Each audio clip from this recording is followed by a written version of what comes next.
John Constantine, a Hellblazer podcast.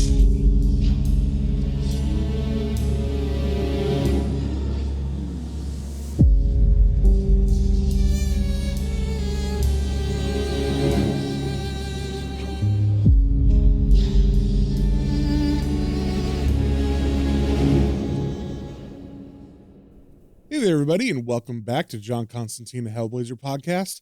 Today, we are reading issue number 145, and just a little catch-up on what happened last time.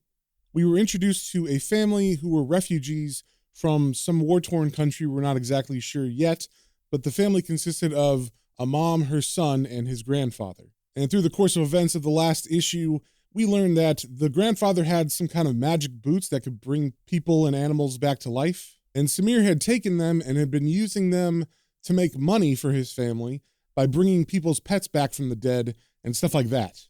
He can also heal people, so one kid had an eye that was gone, and he completely restored it. Of course, he does this for a fee. Usually it's some sort of electronic or cash. So as this kid whose name's Samir is doing this, we saw John get involved because one of the families of the pets that was brought back to life realized the dog was dead still. He's just kind of reanimated. And so they found the expert of all that kind of weird stuff, which just happened to be John Constantine, and hired him to figure out what the heck was going on.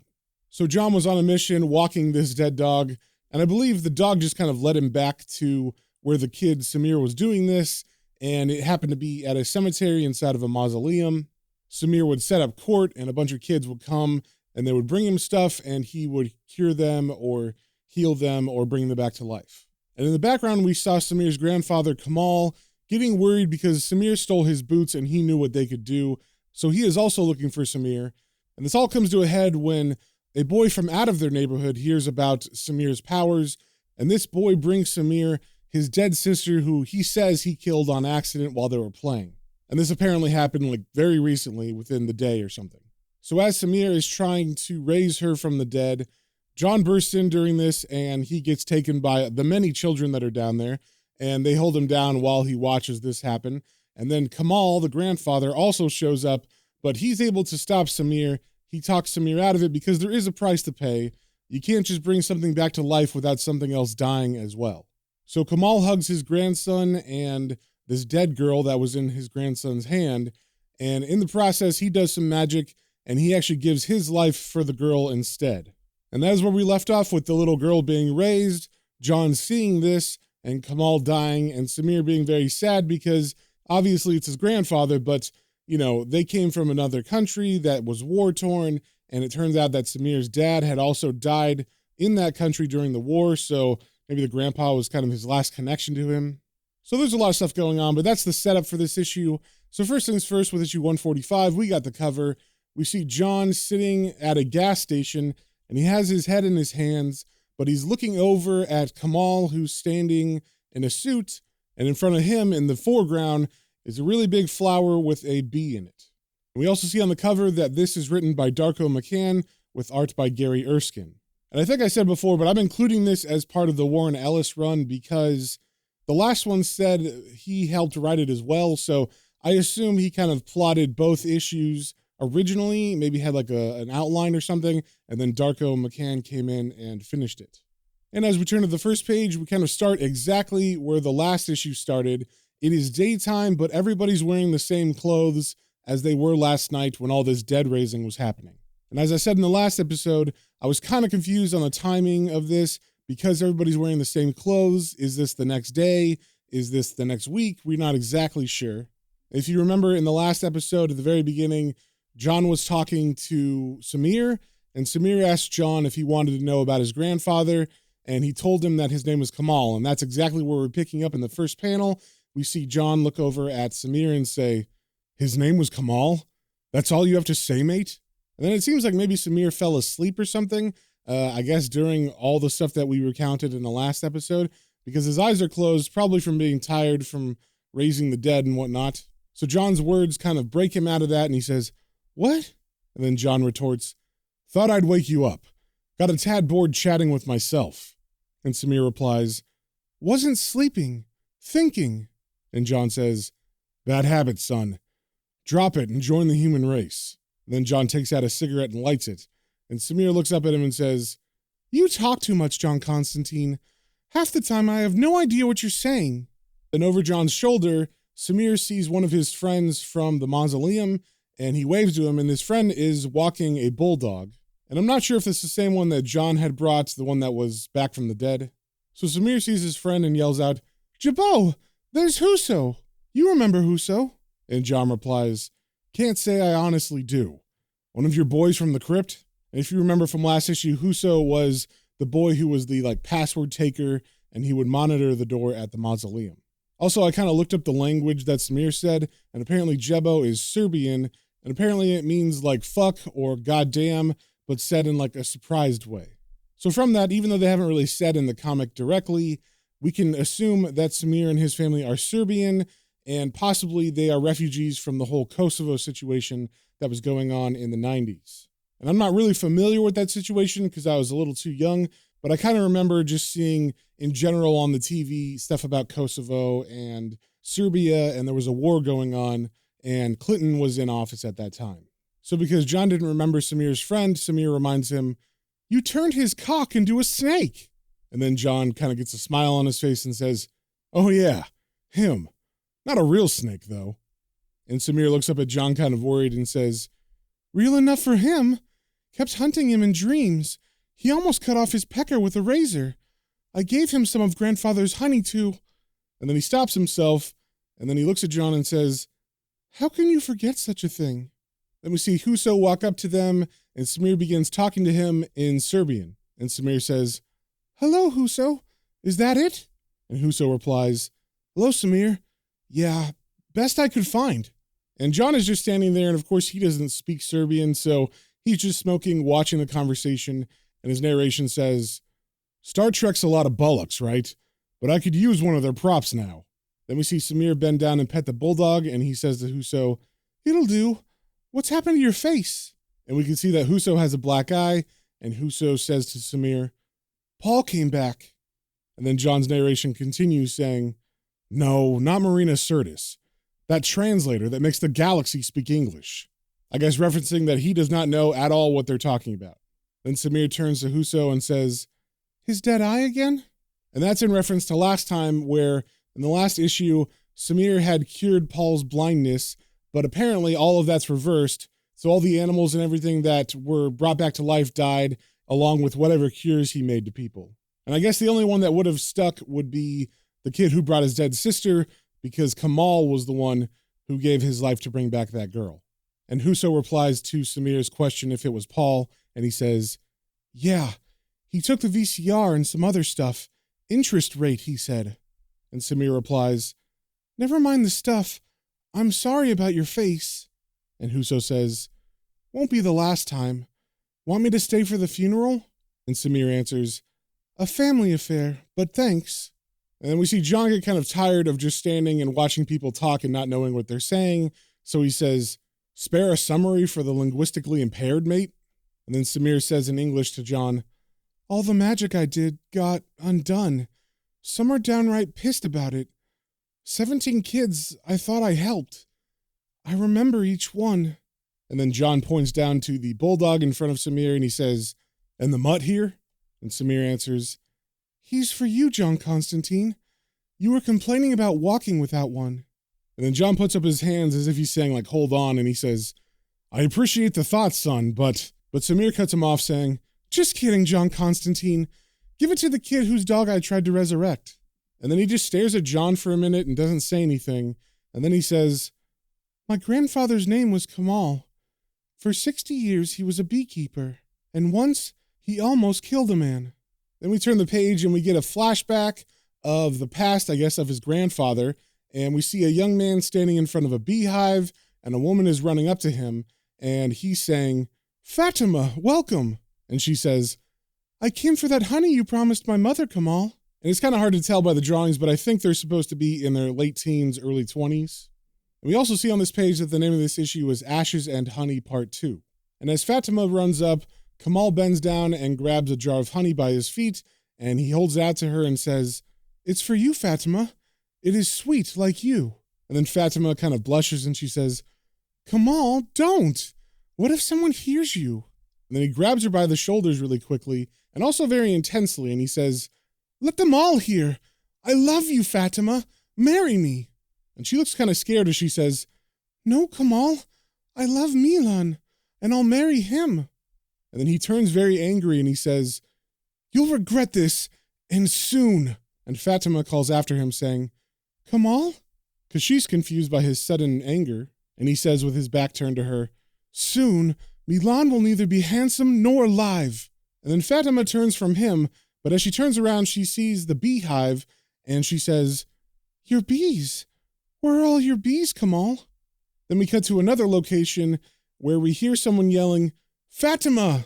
And they're yelling that to the shape of what looks like Fatima, but it's actually the bees of Kemal in the shape of her. And I guess it's just far enough away that whoever's calling her name thinks that it's just her in silhouette.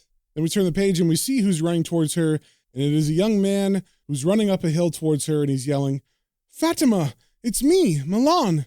Aren't you glad to see me? And then as he gets to the crest of the hill closer to her, he says, Fatima? And then he realizes that it's not really Fatima, it's actually a bunch of bees that then begin to swarm around him and attack. And we see his face like swelling up with welts wherever the bees are attacking, and of course he's screaming. Then we cut to a panel of Kemal holding his hands up around his face like he's trying to block bees, and he is also yelling, kind of like he's feeling what Milan is feeling. And then he begins to cry, and Fatima looks at him and says, what's going on, Kemal? Kemal? And then Kemal turns from her and says, my bees are dying. How could I forget they die after they sting? And then he turns to face her and he says, no, not even for you can I let them die. They're innocent. They're my responsibility. Back, back. And that last part he was kind of calling out to the wind. And then we cut to a panel of Milan, who's very swollen, and he's fallen to the ground after the attack. And we see the bees flying away from him. And then they come back and surround Kemal, and he says to them, I've almost turned you into murderers. I'm sorry. Can you forgive me? And of course, Fatima is very confused by all of this, and she just stares at him and says, Kemal? And then Kemal walks over to her with the bees flying around him casually, and he gives her the jar of honey, and he says, take this. It will heal Milan's stings. Take it. I guarantee it works. And she takes it from him, and she still doesn't know what's going on because she didn't know that his bees were stinging Milan. And so she says, stings? And then Kemal turns from her and says, go now. Be happy with him. Go. So Fatima turns and leaves, and Kemal just stands there watching her as the bees fly around him. Then we turn the page and we cut back to present time where John is still standing next to Samir. And as Samir finishes the story, John looks at him and says, nice bedtime story, mate. Wish I'd heard more of them. Might have ended up a better man. And Samir, who's sitting on the grass taking off his boots, says, don't be a prick, John Constantine. Every word's the truth. And then he stands up and he holds up his boot to John and he says, they don't lie. And John looks at the boot and sarcastically says, you talk to your boots, eh? A good trick. Should go over big on the telly. But Samir begins shaking his boot and he says, not the boots, them. And then we see some dirt fall out of the boot onto his palm, and he says, it's soil from the old country. All our dead are in there. If you know how to talk to them, they'll tell you anything, teach you, grant you wishes. It's the one thing Grandfather took when we were on the run. He filled his boots so he could never lose contact with what he was. And as Samir says this, he kind of lets the dirt fall to the ground, and John says, careless of you to spill it then. And then Samir sits down and takes off his other boot, and he says, no, soon it won't matter. And then we see two women approaching, and it looks like Samir's sister and mother. And Samir stands as they approach, and he introduces them to John, saying, this is my mother Azra and my sister Zana. This is John Constantine, a friend of Grandfather's. And John looks at the women and he says, morning, ma'am. Hello, love. And the mom says to John, good morning, John Constantine. And the sister says, hello. And then the mother looks down at Samir and sees that he's barefoot, and she says in Serbian to him, barefoot in November, Samir. Don't come crying to me when you catch your death. And Samir swears, saying, Jebo. And then the mom gets mad at him and says, now that's a fine thing to say at your grandfather's funeral. And then he says some more Serbian that isn't translated, but it has that word Jebo in it again. So he says, Jebo, reko sam ti. And as he says this to his mom, we see that she's holding what I can assume is an urn, and the hand on the lid has no pinky. And I guess as they were talking in Serbian, John, of course, was kind of daydreaming because he didn't know what they were saying, and he noticed her hand, and he asked Samir, what's with her finger? And then Samir picks up his other boot that he just took off, and he holds it out to John and says, why don't you ask them? And he means them as in his ancestors that's in the soil. And so John takes the boot and dumps the soil onto his hand, and the memories of the people of Serbia flood into his mind, and he is kind of transported mentally to the past when Samir's family was still in Serbia and they are in hiding. So it's nighttime, and John watches Azra, Samir's mom, talk to a woman, and she's saying, I don't know how to thank you for the potato, Dinka. And Dinka says, don't mention it. You have children. You need it more. And then Azra runs away, and as she does, she hears a Jeep coming up the road, and this is like in a city, so, there's alleys and stuff, so she dives into one of those alleys, and they drive past her, and she seems relieved, but then she hears the Jeep stop, and she hears one of the men say, why did you stop? And the other answers, thought I saw someone. It's past curfew. Then we get a shot of the Jeep, and we see the potato that Azra had just gotten from that woman must have fallen out of her bag as she jumped into the alley, but the soldiers haven't seen it. One of them just says about the curfew, right, and who sneaks out past curfew? But then one of the men sees the potato and he says, hey, looky. And he goes over to pick it up, and as he holds it out to the other soldiers, one of them says, no wonder people starve. And another man says, throw it over here, kid. So the kid throws it to him, and the man kicks it and he says, Bajevic shoots and scores. Then the men begin kicking the potato around between them like they're playing soccer. And as they're doing this, we see Azra, and she's looking very nervous, like she's very worried they're going to catch her, obviously. And she puts her pinky in her mouth and begins to chew on it. I assume is like a nervous tick. And the driver of the Jeep is watching the men kick around the potato, and he says, come on, what the fuck are you doing? And then they reply to him in Serbian, which isn't translated. And then he says, is that so? Walk then. And then he starts up the Jeep, and he begins to drive away. And the other men call out to him, don't be an ass, Mujo, wait. And then he holds up his assault rifle, and he says, never leave a potato to the enemy. And then he shoots the potato, and it explodes. And when he does that, Azra gets really scared because of the gunshots, and she thinks maybe they're shooting at her, and she bites down hard on her pinky, so hard so that she bites her own finger off. Then the soldiers leave, and she's able to walk home, and John is still kind of following her through this memory. And as Azra walks through the door of her house, we see a very young Samir and his sister Zara, and they rush towards her, and the sister says, oh, Mama, we were so worried. And a young Samir says, did you get the potato, Mama? And then Zara smacks him and says, hush, Samir. It's more important that Mama came back, okay? And then Samir looks up at her and says, but I'm hungry. And then Azra kneels down to her son, and she puts her hand on his cheek, and she says, Mama couldn't get the potato, but she's brought you something better. And Samir asks, better? What is it? And the mom says, wait here with Zana. And then she walks over to a pot on the stove, and she opens up a rag that was in her hand, and we see it contains her finger. And she dumps the finger into the pot of boiling water, and as she does this, we hear Samir say to his sister, what do you think Mama's brought? Beans? Meat? And Zara snaps, hush, Samir. So apparently for dinner that night, the family ate the mom's finger and whatever stew was made from boiling it in water.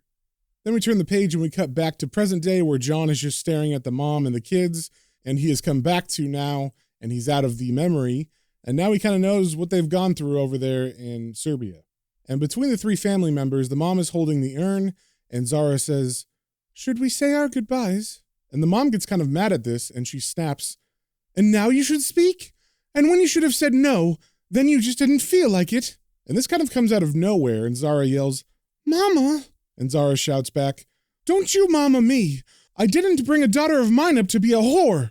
And Zara snaps back, not in front of people, Mama. Then we get a zoomed out panel, and we see what the mom is talking about. Zara is pregnant.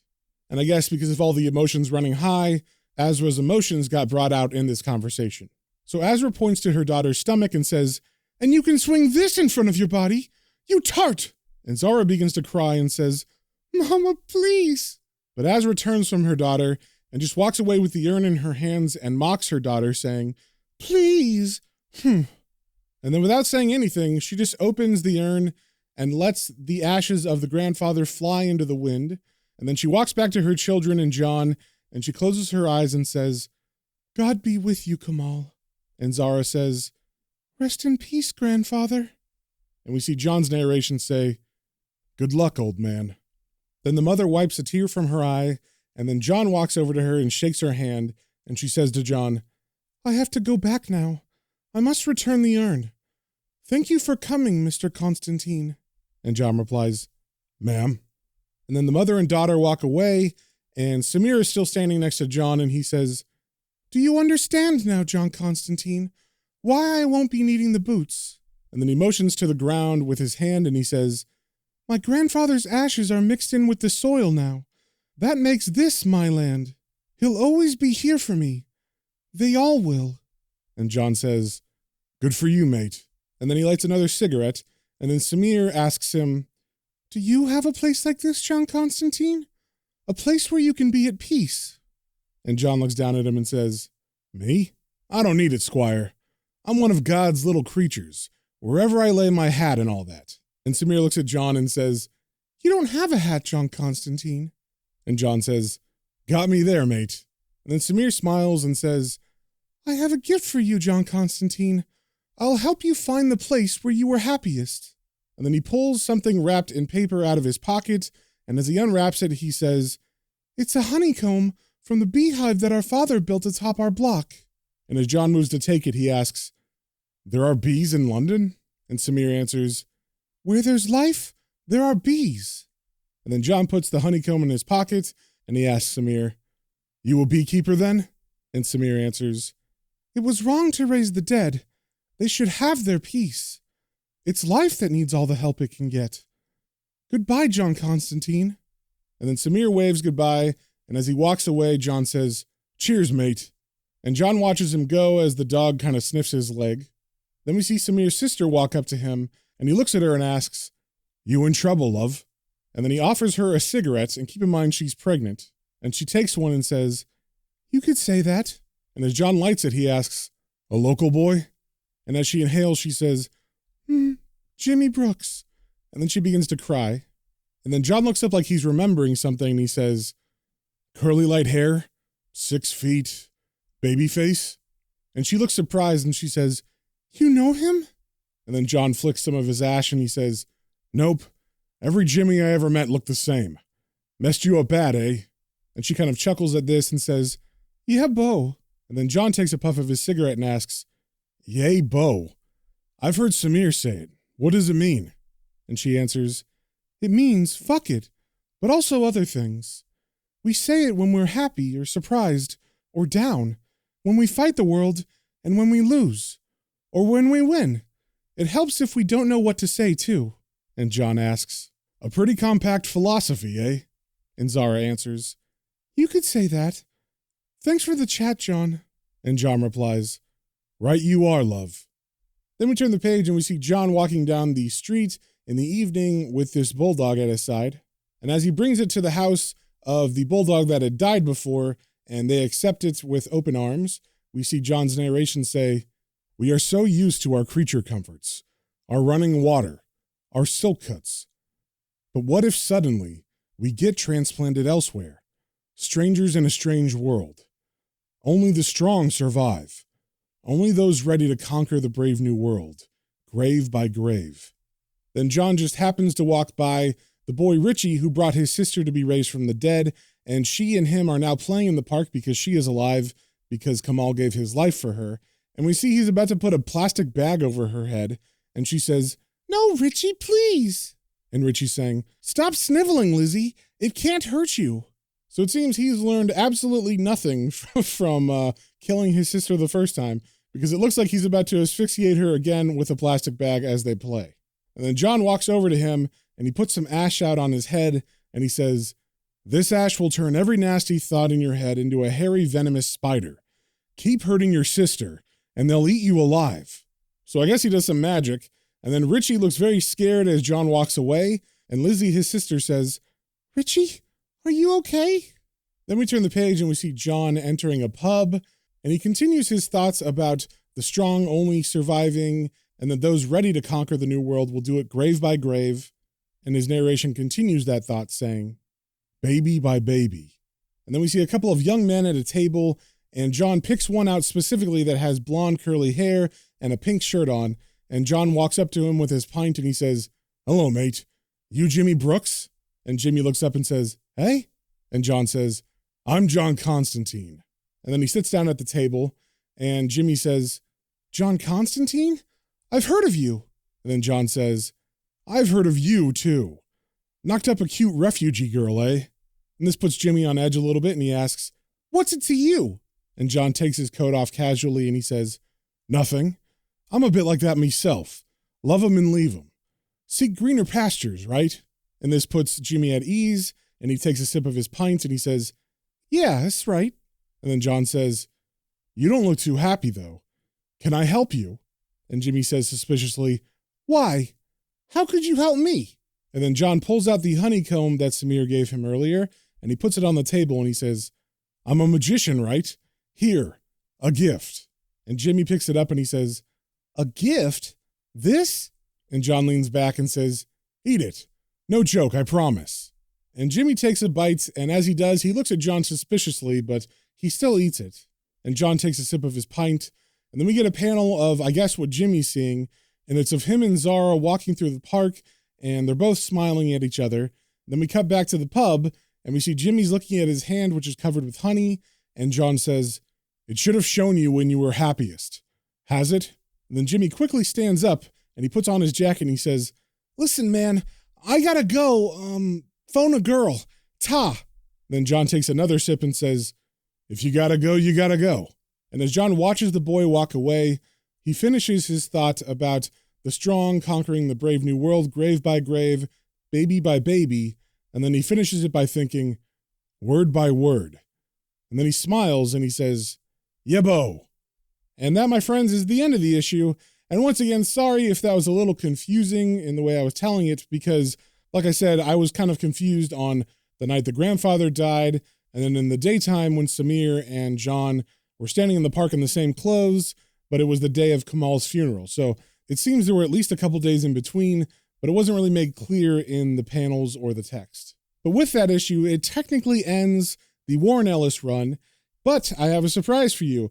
If you remember, I think it was issue 140 or 141, I had mentioned that there was an issue that did not get printed because the Columbine school shooting had just happened, and Warren Ellis had written an issue before that happened that dealt with school shootings, and so they canceled that issue and never printed it until way later, I think around 2011. So since that was actually part of this run and it was written by him, I'm going to read that issue, which is called Shoot. And then there's also, in between this run and the Azzarello run, an issue called Vertigo Files, which came out just before the Brian Azzarello run started.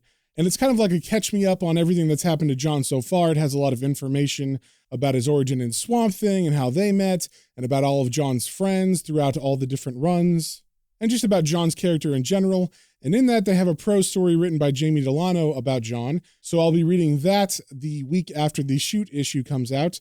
And then also in that Vertigo Files, there is a short little Brian Azzarello Hellblazer story about John as a child and how John started smoking. So I'm going to read that as well for the Vertigo Files episode, and then we will kick off the Brian Azzarello run. And I'm really looking forward to that, but hopefully you guys will enjoy the 2 bonus episodes before we get into it. So if you guys have any comments, questions, or suggestions, you can email me at planes, trains, and comicbooks, all one word, @gmail.com. And with that, we'll see you guys on the next one.